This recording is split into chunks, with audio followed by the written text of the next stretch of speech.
As Africa moves forward with its ambition for sustainable economic growth, there is a growing realization that the goals envisioned in Agenda 2063, Africa's development framework, can only be achieved if the investments in human capacity are also underpinned by investment in the health and well-being of African citizens through the development of a robust public health sector.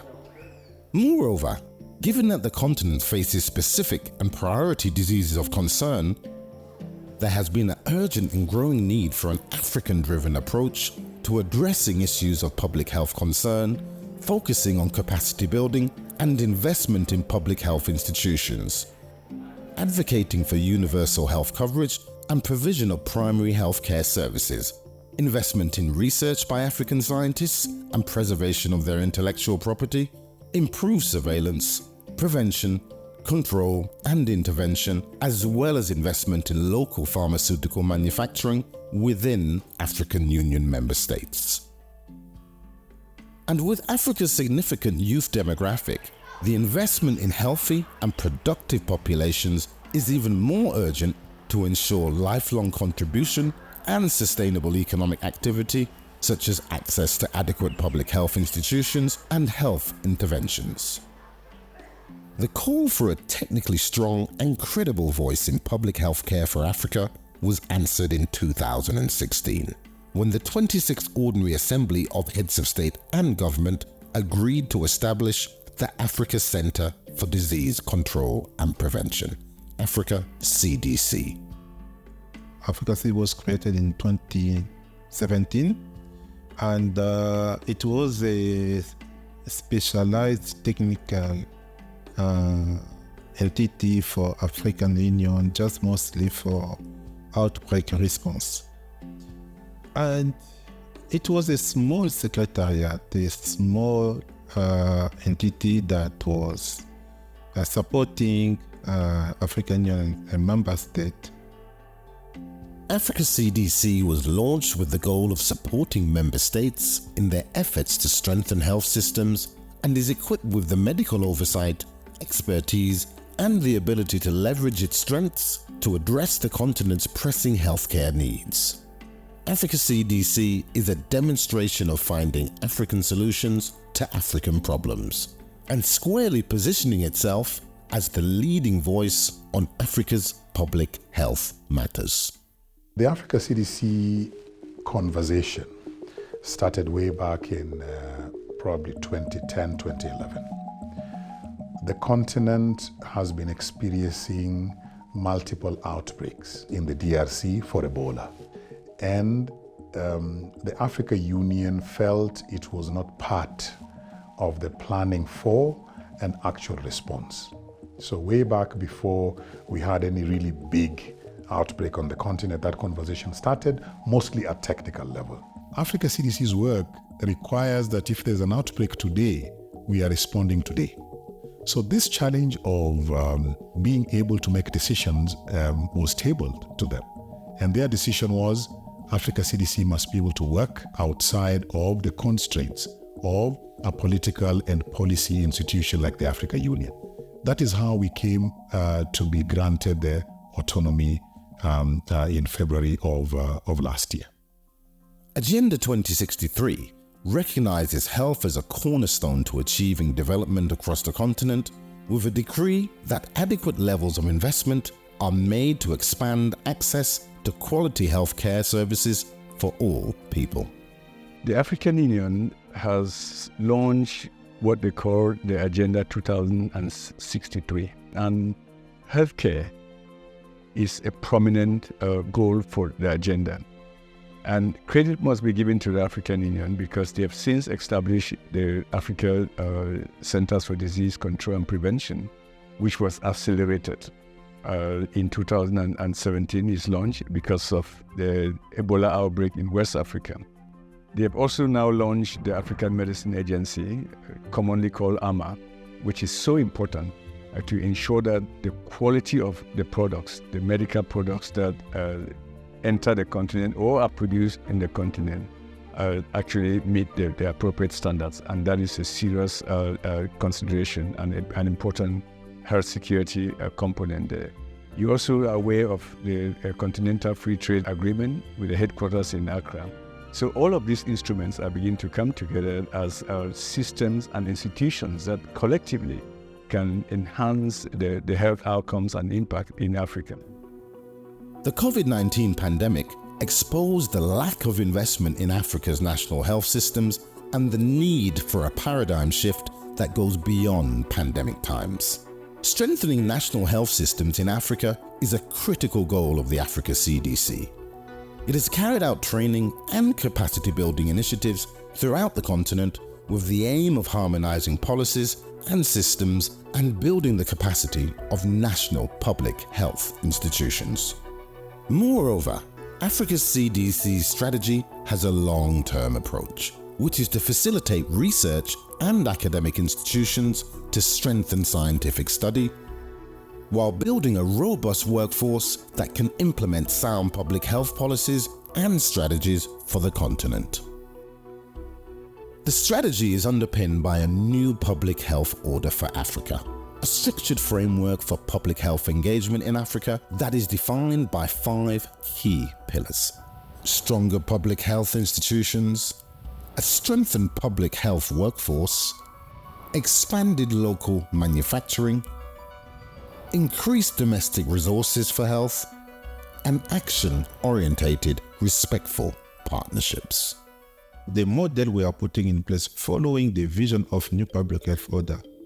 We don't want people flying from Addis every day to support country, but we want first to have at country level experts, at regional level who can support country levels, and then we can also have colleagues at HQ level going to support. The new public health order is really a consequence of the inadequacies of the existing structures globally that address health security, particularly here in Africa. When we faced large outbreaks before, including the West Africa Ebola outbreak, the multiple outbreaks of Ebola in the DRC, the multiple outbreaks of cholera, measles, even polio on the continent, the response has been largely led by institutions that are not African. And the way that the response had been structured then was based on their understanding of the continent, not on the priorities and understanding of Africans to their needs. Let me also add that it is not just a vision. This is our reality, and we are already implementing all the 5 pillars within Africa CDC, within our member states, and we are persuading other institutions working on the continent to also follow exactly the same vision, so that in Africa we are doing things under one umbrella, the vision of a new public health order. In order to ensure Africa CDC's capacity for rapid responses in continental health emergencies, 5 regional coordinating centers have been established by Africa CDC to support surveillance, laboratory systems and networks, emergency preparedness and responses, further strengthening health capacity and development in AU member states. These regional coordinating centers now play a critical role in bringing public health initiatives and resources closer to those that need them, while strengthening health security in partnership with national public health institutions. The role of the Africa Regional Coordinating Center is very critical and essential. One is the core component of the Regional Coordinating Center that give Africa CDC the strength is our ability to engage directly with a member state. And that engagement, it does matter because it builds trust. It also builds to better understand what the Africa CDC is doing. So it makes it easy that our ABS can be able to contact the team at the any ministry, share with them the information, if there is an alert in real time. And that helps that Africa CDC provide a quick response to do the investigation, identify what is the issue, and a proper response is being done. Each RCC has what we call an eco platform, where all the member states within that region They meet on a very regular basis, some every week, to share that now we have had 10 signals from this country. We have investigated the signals. Only one was really relevant, and we have resolved it. So our regional coordinating centers are extremely important in ensuring that early warning system, the collaboration across borders, and a regional response is designed around any big health emergency that may occur within their own jurisdictions. The COVID-19 pandemic dramatically exposed the fault lines globally in public health systems, including those on the African continent, and demonstrated the necessity for interventions that will improve and strengthen African health systems at local, national, and regional levels to withstand future emergencies. When the COVID started, Africa was abandoned. We saw other countries, Western countries and other continents, keeping for themselves vaccines and other products that they had to fight COVID. You can imagine how stressful was this situation for Africans. But we want now to say, okay, maybe this is not the last pandemic. Maybe we can have others. How can we ensure that if this one happens again, we are protected? This is why we are launching this initiative that we call PFVM. It means to manufacture vaccines and other commodities in Africa. Many people predicted that the numbers will be huge in Africa and people will be dying in Africa in large numbers. I'm glad that we proved them wrong, because we just put in place proper public health principles, and that's how the numbers remain low. I believe the number one lesson that was learned during the COVID pandemic in Africa was the power of cooperation and coordination by the African Union, underpinned by the Africa Centers for Disease Control and Prevention. The young organization was challenged in a tremendous way, but because of the strong political support, the strong ability to coordinate across all 55 member states, the young institution actually proved its worth. And it showed for the first time that a centralized body, disease control agency in Africa, could be so determinant in helping a continent of 1.4 billion people to fight a rapidly evolving respiratory infectious disease. Throughout our response, we learned lessons.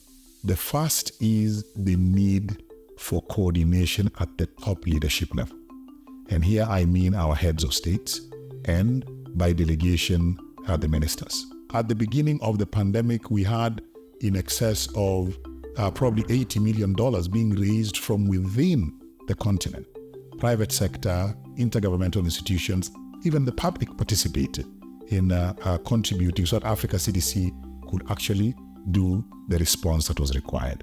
So this is one very important thing, coordination at the highest levels, because that then gives you speed, it gives you resources.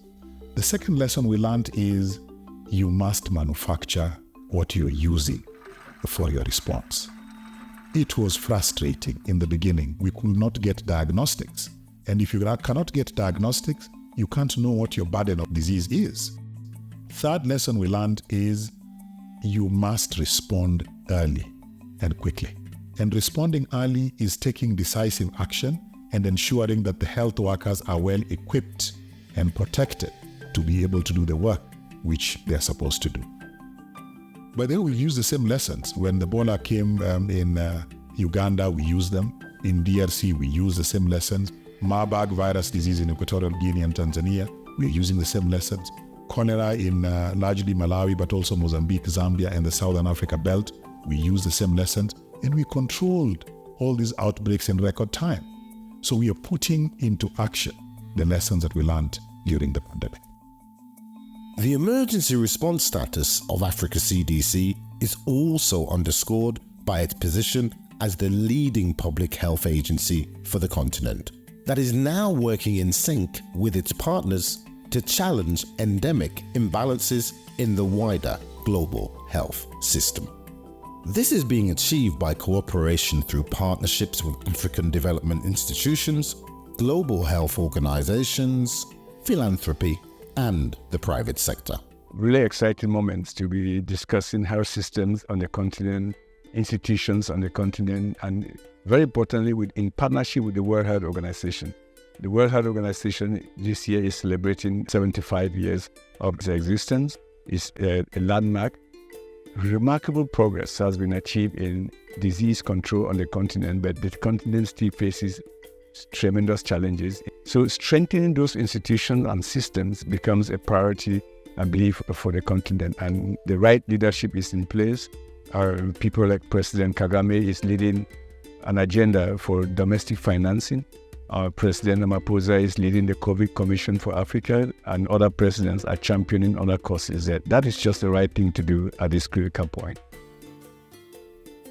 Africa CDC is a very critical institution for the continent. And for us, we've worked with the Africa CDC a great deal, especially during the run-up at the time of the pandemic.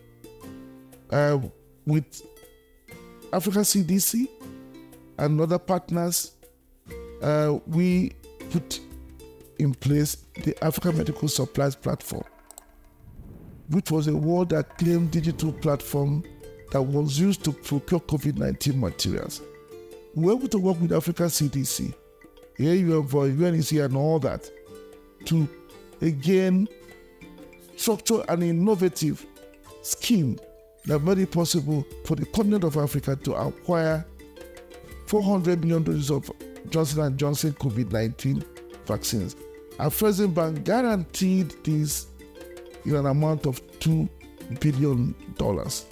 We've seen that when such crises occur of the nature we saw with the COVID-19 pandemic, that every part of the world look after themselves first. We have to look after ourselves. So we at our Afrexim Bank see the Africa CDC as a strong partner in making sure that no African country, no African is left behind whenever we confront a health crisis. As two major public health institutions on the Africa continent, the World Health Organization and Africa CDC have come together over the past few months to develop a 5-year joint emergency preparedness and response action plan. This joint action plan was launched at the World Health Assembly in May of this year. And finally, we have established a steering committee meeting. They meet on a quarterly basis to ensure that this strong collaboration prevails. GIZ has been a long-standing and trusted partner of the African Union since 2004. And we have also been supporting the African Union in the field of health. Since the beginning of the Africa CDC, we have had a joint project called Strengthening Crisis and Pandemic Response in Africa. And in the context of this project, we have supported the Africa CDC as a quite young organization in institutional development, in also improving the management capacities of Africa CDC, but also in the field of partnerships management. And the overall purpose of this cooperation is, of course, to strengthen the resilience and health security of Africans across the continent. What we have been trying and aiming at in our cooperation between the European Union and the Africa CDC is to have what we call a 360-degree approach, which means that we're really trying to go around the whole issue and see what needs to be done. When I said the 360-degree approach, so you see there is institution to institution, there is the whole issue of the diagnostics, there is the whole issue also of deploying health workers, and then there is also the issue of actually vaccine productions. So we will actually, as European Union, have ended up providing 1.1 billion euro to the whole 360-degree approach. In addition to cooperative efforts with its partners, Africa CDC is critical in supporting the improvement of regulatory harmonization of medicines for priority diseases. And with the establishing of the African Medicines Agency, a specialized agency of the African Union, the goal is to enhance the capacity of AU member states to regulate pharmaceuticals in order to improve access to safe, quality, and efficacious medicines for all. This will in turn boost pharmaceutical production on the continent and increasing cost effectiveness of medicines through enabling pooled procurement for enhanced medical supplies.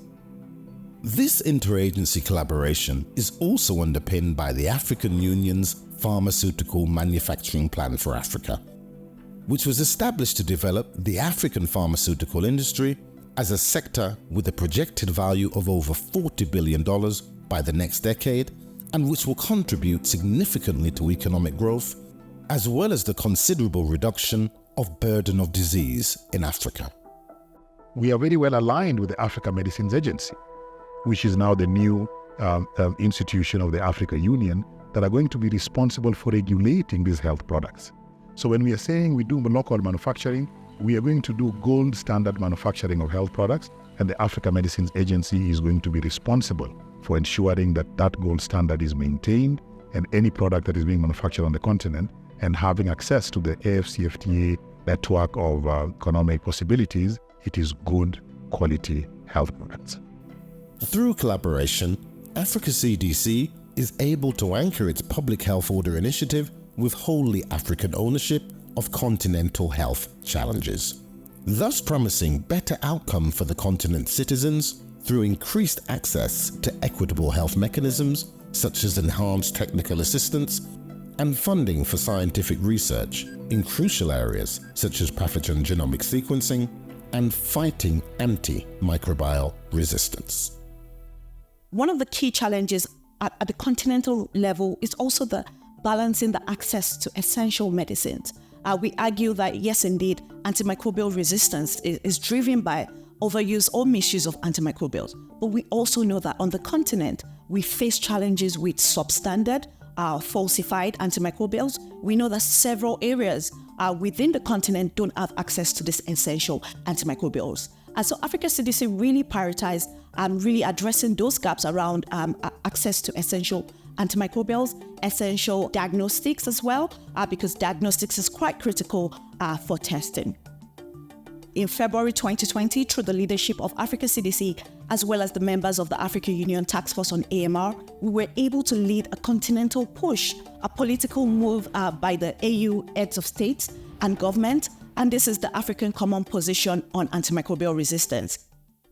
Human resource deficiencies, inadequate infrastructure, and health funding gaps are among the most challenging issues facing the African public health sector today. Africa CDC is geared to play an important role in all these challenges, promoting national ownership and building the capacity of AU member states' own public health institutions. Moreover, Africa CDC is now pioneering new strategies and innovations, including convergence between public health and advancements in technology, such as synchronizing public health data as part of a new digital transformation strategy. This will enable countries to enhance data on clinical trials, improve immunization registries, and enhance diagnostics between laboratories for real-time data. A new and improved future of modern public health analysis and intervention is now being forged and envisioned by Africa CDC. Our vision is that when an outbreak occurs in any part of Africa, the central government of that country must know within 6 hours, and Africa CDC must know within 24 hours. So we are very focused on ensuring that we use the whole digital space appropriately to strengthen our work, to improve our speed, and to ensure that the data that we are getting is real-time. We analyze and we are able to design a response that is going to target exactly what is required at community level. It's really a huge misunderstanding if other continents can think that they will be safe by not supporting Africa also to be safe. We have to work hard to strengthen the health system in Africa. We need to work hard to have an African continent becoming resilient. I think if we have a combination of that, you will see Africa tomorrow will be different, and health sector is the entry point for the development of a country. When you don't have health people, you can't dream to have development. This is why we are sensitizing our leaders, and we are using this vehicle that is Africa CDC, working closely with other organs and the AU Commission with other partners to see where we are bringing our Africa that we love too much. Everyone should continue to support the Africa CDC to rise to the next level. It has a new leadership that we are all encouraging, supporting, to move the agenda forward in key areas like decentralized manufacturing of health security commodities, i.e. diagnostics, vaccines, therapeutics, workforce development, in the areas of networking across the continent. It's a vast continent of 1.4 billion people. So how do you network institutions, universities, so that you can harness the assets that exist within the continent, in the areas of disease surveillance and laboratories, and of course a partnership with the private sector. So those are key areas and priority areas the continent can continue to lead under the guidance and direction of the Africa Centers for Disease Control and Prevention. Every outbreak starts at the community. Every outbreak ends at the community. Our community is our member states. So Africa CDC is working to strengthen national level institutions that are responsible for public health. There's a lot going on globally. The success of Africa CDC in the next 5-10 years is to positively influence all those conversations on behalf of the continent, so that every discussion that is beginning, Africa is on the table, Africa CDC is on the table. Our priorities, our interests are part of that conversation from the word go.